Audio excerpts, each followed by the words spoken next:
के बिकरू गांव में हुई घटना ने 40 साल पुराना उत्तर प्रदेश पुलिस को दिया हुआ जख्म फिर हरा कर दिया है। हम आपको बता दें कि हम जनपद एटा के अलीगंज थाना क्षेत्र के अंतर्गत आने वाले गांव नथुआपुर पे खड़े हैं, जहां 7 अगस्त 1981 को इसी तरीके की एक मुठभेड़ जो दुर्दांत डकैत छविराम था उसके साथ हुई थी, जिसमें उत्तर प्रदेश पुलिस के 9 जवान सहित 3 ग्रामीणों को दुर्दांत डकैत छविराम ने मौत के घाट उतार दिया था। इन 9 पुलिसकर्मियों को शहादत हासिल हुई थी। बताया जा रहा है कि मुखबिर की सूचना पर अलीगंज कोतवाली में तैनात उस समय जाने माने इंस्पेक्टर राजपाल सिंह, जो कि अपनी ड्यूटी निभाते हुए, अपना फर्ज निभाते हुए शहीद हो गए, तो उनके साथ 9 पुलिसकर्मी शहीद हुए थे। यहाँ तक भी बताया जाता है कि उनके साथ 3 ग्रामीण जो लाइसेंसी असलहों के साथ पुलिस की मदद कर रहे थे, उनको भी शहादत हासिल हुई थी। ये उत्तर प्रदेश में होने वाली ये दूसरी बड़ी घटना जो कानपुर में हुई है। आपको बता दें कि 7 अगस्त 1981 में उत्तर प्रदेश के मुख्यमंत्री राजनाथ सिंह थे और आज भी भारतीय जनता पार्टी की सरकार है। उत्तर प्रदेश में योगी आदित्यनाथ मुख्यमंत्री हैं।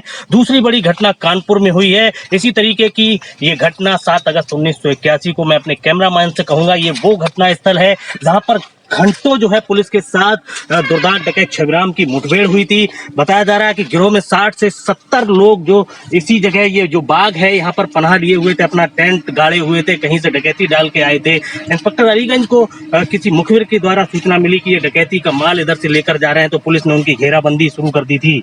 मुचेटा लेते लेते 9 पुलिसकर्मी शहीद हो गए, उनके साथ साथ 3 ग्रामीण भी शहीद हुए हैं। आज 40 साल बाद कानपुर की हुई घटना ने जो है उत्तर प्रदेश पुलिस को एक नया जख्म दे दिया है, क्योंकि ये 40 साल पुरानी घटना अभी तक लोग भूल भी नहीं पाए। ये इलाका जानता है कि डकैत छविराम का कितना यहाँ पर आतंक था, कितने यहाँ लोग दहशत में थे। बताया जा रहा है कि 2 दर्जन से ज्यादा जनपद में उसका आतंक था। उसका मेन जो किला है उस इलाके को माना जाता था जहाँ पर वो यहाँ पर पढ़ा लिए रहता था। आए दिन पुलिस के साथ मुठभेड़ होती थी और यहाँ से उस मुठभेड़ के दौरान भी डकैत छविराम आसानी से बच निकला था, जिसमें 9 पुलिसकर्मी और 3 ग्रामीण शहीद हुए थे। उन्होंने शहादत को हासिल किया था। उन्होंने लोगों की सुरक्षा करते करते अपने प्राण गवाए थे।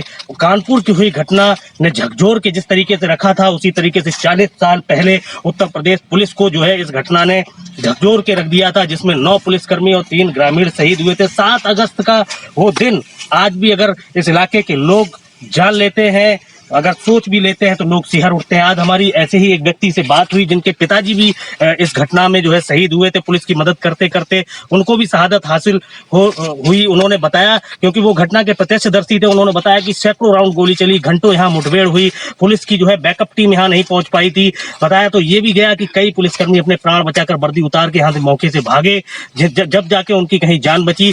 ऐसी मुठभेड़ में 9 पुलिसकर्मियों को जो है अपनी शहादत देनी पड़ी। उनकी यहाँ पर मौत हुई। डकैत छविराम ने उनको जो है शहीद कर दिया। तो गोलीबारी में ये 9 लोग जो है शहीद हो गए थे, 3 ग्रामीण भी शहीद हुए थे। कैमरामैन विकास दुबे के साथ जनपद एटा से नंद कुमार की स्पेशल रिपोर्ट।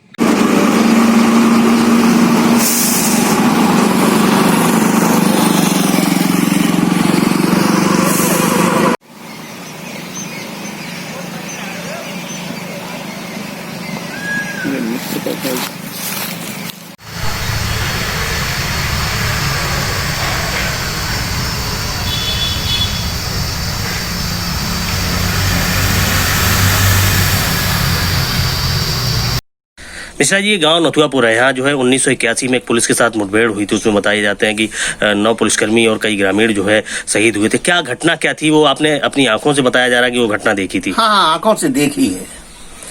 ये है कि बदमाश जो थे उस समय छबराम का गैंग बहुत बोलबाला था और छबराम का गैंग डकैती सरायगत डाल करके इसी रोड से गुजर रहा था और गुजरने के बाद वो धीरे से नदराले पहुंचा। नदराले जाकर के उसने देखा कि छबराम का गैंग किस तरफ है जी। तो वो पश्चिम साइड में था छबराम का गैंग। वहां इन्होंने उनके ऊपर फायरिंग किया। दिन का माहौल था, करीब 10-11 बजे होंगे, और उन्होंने भी इनके ऊपर फायरिंग किया। वो धीरे धीरे नदी के किनारे चलने लगे, ये लोग उनके पीछे पीछे चलने लगे, पुलिस वाले जी। और चलते चलते हमारे गांव तक आ गई और पुलिस वो का नाम बदमाश जो थे वो नदी के किनारे किनारे चलने लगे। ये मुठभेड़ कितने घंटे तक चली होगी? ये मुठभेड़ कम से कम 3 घंटे चली। इसमें कितने लोग जो है शहीद हुए थे? इसमें 3 लोग तो जो ग्रामीण थे वो मारे गए थे, 9 पुलिसकर्मी मारे गए थे। बताया जा रहा है कि आपके पिताजी भी जो है इस मुठभेड़ में हाँ हाँ, हमारे पिताजी छेदार लाल जो थे वो भी मारे गए थे, कि हमारा चचेरा भाई भी मारा गया था इसी में। कितने राउंड गोलियां चली होंगी, कुछ आइडिया? अरे कोई पता नहीं, ये एकदम इन लोगों ने बस्ट मारा, हमारे तो देखने की बात थी सामने की, तो इन्होंने बस्ट मारा, उसी बस्ट में ये एक ही बस्ट में सब लोग मारी गई, एक ही बस्ट। क्या बॉम्ब ब्लास्ट किया था? अब ये नहीं, ये इनके पास अमेरिकन राइफलें थी वो उनके पास। पुलिसकर्मी कितने रहे होंगे? पुलिसकर्मी इतने ही थे जितने थे, 1-2 आदमी और थे। डकैत कितने थे?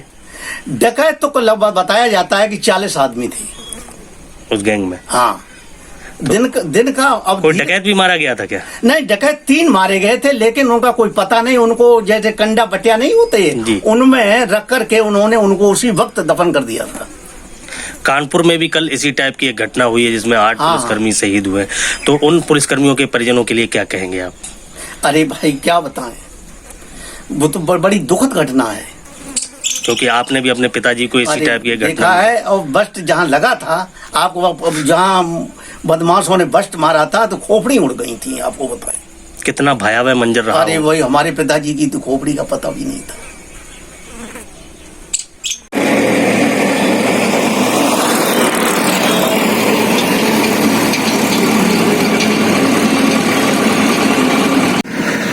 मोटरसाइकिल तुम खड़ी कर देते हो, सही जगह खड़ी करते हो, पता लगी यहाँ मस्त पैदल